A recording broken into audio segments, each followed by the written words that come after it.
नमस्कार, मैं आबशार बख्श और स्वागत है आपका जय न्यूज़ में।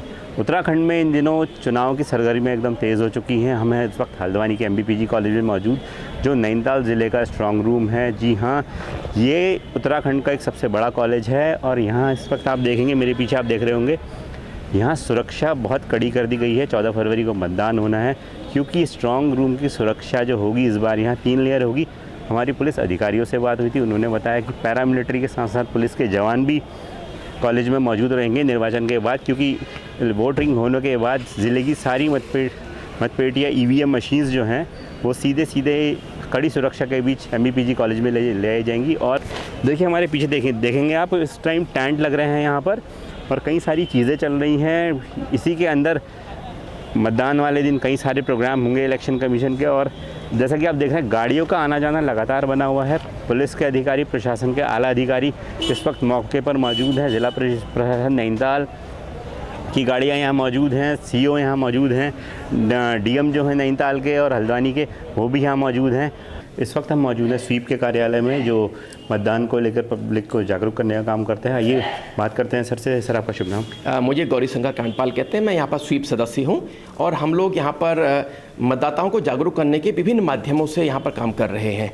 और जो इस समय जो वर्तमान में, क्योंकि जस्ट एक हफ्ते बाद मतदान होना है 14 तारीख को, तो उसके लिए जो 2-3 चीज़ें हमारे पास महत्वपूर्ण है। पहली है आपकी वोटर गाइड। इस वोटर गाइड के माध्यम से जो फर्स्ट टाइम वोटर है या जिसके घर में हम यहाँ से वोटर ID कार्ड भेजा जा रहा है, वो इससे जानकारी ले सकता है। उससे जानकारी के माध्यम से वो सारी जानकारियाँ जो कि मतदान केंद्र के अंदर सुविधाएँ दी जा रही हैं, अगर कोई उसे हैंड ग्लव्स दिए जा रहे हैं, सैनिटाइजेशन दिया जा रहा है, अगर कोई 80 साल से ऊपर का बुजुर्ग है तो उसे घर बैठे बैठे वोट देने का अधिकार इस बार मिला है।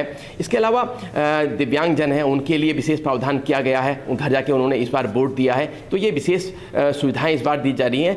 क्योंकि भारत निर्वाचन आयोग का विशेष रुझान है कि कोई भी मतदाता मतदान से न छूटे। इस प्रक्रिया को अपनाने के लिए उनके द्वारा यह सोच को मूर्त रूप देने के लिए धरातल पर काम किया जा रहा है। इसके अलावा एक मतदाता निर्देशिका है, वोटर इन्फॉर्मेशन स्लिप है। इस स्लिप का उद्देश्य है कि हर घर में, हर पोलिंग बूथ के माध्यम से, हर BLO के माध्यम से, आशा वर्कर के आदि के माध्यम से ये स्लिप भेजी जा रही है, ताकि इसके माध्यम से भी एक आम मतदाता किस तरह से अपने आप को समझ सकता है, जागरूक होगा, वो सारी चीज़ें इसके माध्यम से हम समझाने का प्रयास किया जा रहा है। ठीक है सर, थैंक यू। तो ये हमारे स्वीप के कोऑर्डिनेटर्स थे, जो इन्होंने बताया क्या क्या चीज़ें हो रही है। अब मैं आपको लेकर चलता हूँ यहाँ से बाहर और दिखाता हूँ। ये देखिए, यहाँ पर अभी स्टोर रूम भी है मतदाता निर्वाचन कार्यालय का, और भी आगे कुछ है। तो इस वक्त लगभग सारी की सारी चीज़ें अपने अपने क्षेत्रों में जा चुकी है, क्योंकि एक हफ्ते बाद मतदान बचा है। यहाँ स्टोरेज में काफ़ी सारी चीज़ें भी दिख रही हैं। यहाँ पर अब हमारे पास कंट्रोल रूम है DCC का, विधानसभा सामान्य निर्वाचन का एक कंट्रोल रूम बनाया गया है। जैसा कि आप देख रहे हैं, अंदर सभी अधिकारी इस वक्त काम कर रहे हैं। 14 फरवरी को इलेक्शन है, तो सर हल्द्वानी की सुरक्षा व्यवस्था को लेकर क्या कंडीशंस हैं, क्या रहेगा लोगों का आने जाने की व्यवस्था है? इसमें जो टोटल फोर्स जो है, जो हमें उपलब्ध है, उसमें 4 कंपनी पैरामिलिट्री अभी तक आ चुकी है और आज 7 कंपनी पैरामिलिट्री और आ रही है। तो टोटल 11 कंपनियां पैरामिलिट्री की लग रही हैं। इसके अलावा 1500 होमगार्ड हमें अलॉटेड हुए हैं और ये 9 तारीख तक यहाँ पहुँच जाएंगे। उसके अलावा हमारी जो अपनी टोटल फोर्स है, जिसमें लगभग 1200 कांस्टेबल हैं, SIs हैं, होमगार्ड, PRD, और उसके अलावा वन रक्षक और वन दरोगा भी हम लोगों के द्वारा लगाए जा रहे हैं। इसमें FST, SST हमारी इस समय लगातार काम कर रही हैं और जो 13 बैरियर है उनमें लगातार चेकिंग चल रही है। हम इसके अतिरिक्त कई सेक्टर और जोनों में विधानसभा वार बांट रहे हैं और हल्द्वानी में स्पेशल हम लोगों के द्वारा फोकस किया गया है। यहाँ रिजर्व पुलिस रखी जा रही है। 3 जो चौकी इंचार्ज हैं उनको छोड़ा जा रहा है।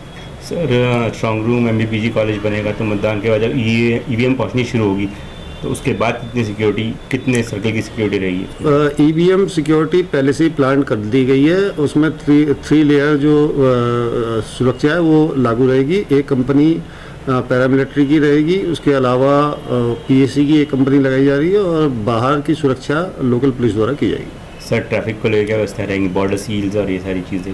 ये यूनियन जो हमारा अंतर्राज्यीय कोई भी बॉर्डर नहीं है, हमारा अंतर डिस्ट्रिक्ट बॉर्डर्स हैं, उसमें हमारी पर्याप्त बैरियर्स में अभी भी सुरक्षा लगी हुई है और ये आगे भी जारी रहेगी। इलेक्शन से जुड़ी ऐसी ही ग्राउंड रिपोर्ट्स हम आपको दिखाते रहेंगे हमारे न्यूज़ चैनल जय न्यूज़ पर। अपनी सहयोगी वरीशा सिद्दीकी के साथ मैं आबशार बख्श।